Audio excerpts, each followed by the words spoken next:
থেকে film read করতে বললে তখন বলা হয় যে this is the CT scan abdomen, CT scan of abdomen.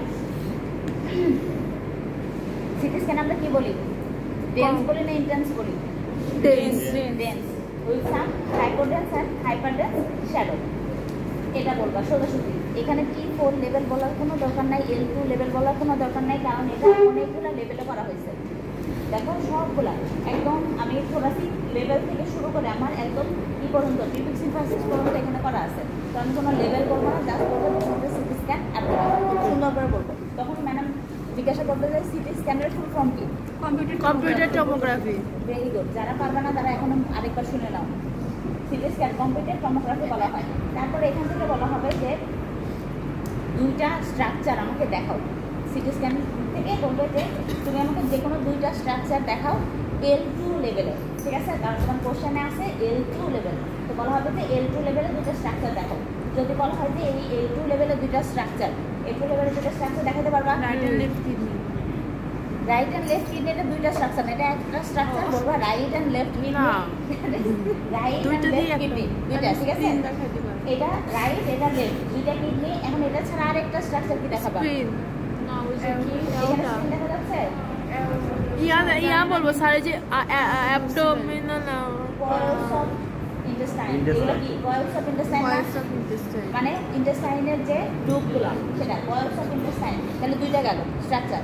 এখান থেকে যদি বলা হয় যে দুইটা সাদা স্ট্রাকচার, দুইটা কালো স্ট্রাকচার, মানে একটা হাইপোডেন্স একটা হাইপারডেন্স সাথে দেখাও, তখন কি কি বলবা?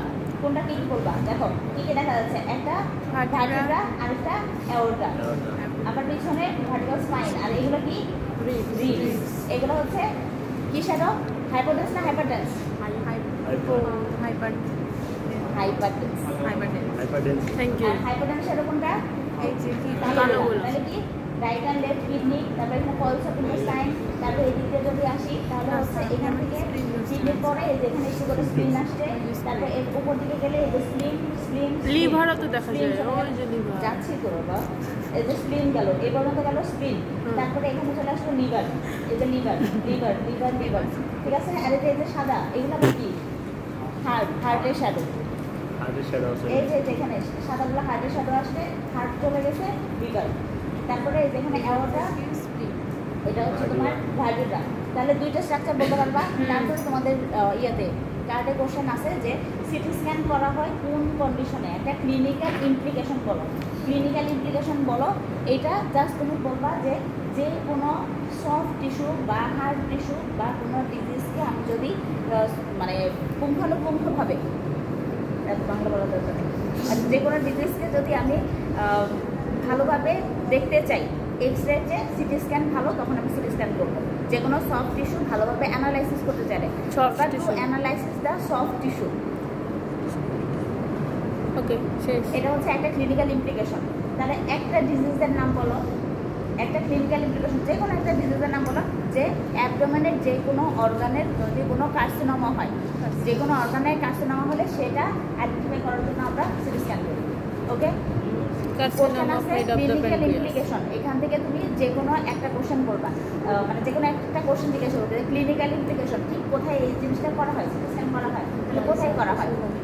আমরা এক বলবো সিটি স্ক্যান করা হয় হচ্ছে আমাদের সফট টিস্যু দেখার জন্য, হার্ড টিস্যু দেখার জন্য। আমরা question CT scan MRI difference, এমআরআইটাতে সফট টিস্যু ভালো বোঝা যায়, সিটি স্ক্যানে হার্ড টিস্যু ভালো বোঝা যায়। কিন্তু তুমি অ্যাবডোমেনের স্ট্রাকচার দেখতেছো, দেখে শুধু যদি বলো সিটি স্ক্যানে হার্ড টিস্যু ভালো দেখা যায়, তাহলে কথাটা মিললো না। যে এখানে আমি সফট টিস্যুগুলো ভালো দেখা যায়, এখানে কি হার্ড টিস্যু দেখতে চাইছি আমি, এখানে ভালো করে দেখতে চাইছি হার্ড টিস্যু, এখানে সফট টিস্যুটা দেখতে পাচ্ছি।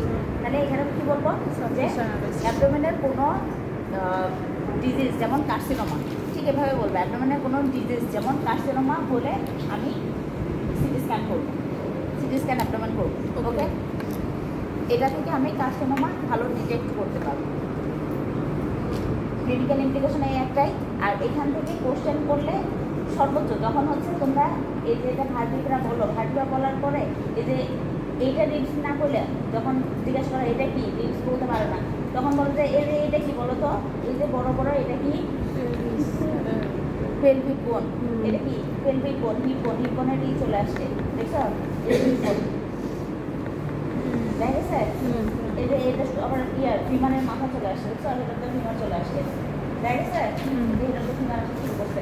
তো এই যে জিনিসগুলা, এগুলো নর্মালি জিজ্ঞাসা করে না। নর্মালি এই যেটুকু ফার্স্টে বললাম এইটুকু জিজ্ঞাসা করা হয়, তারপরে যখন তোমরা এইটুকু না পারো তখন অন্যদিকে চলে যাবে। ওকে। তো আমি আশা করবো যেটুকু নর্মালি বলছি ওইটুকু সবাই পারবা, অ্যাবনর্মালিটা যাতে যাওয়া না লাগে। ক্লিয়ার?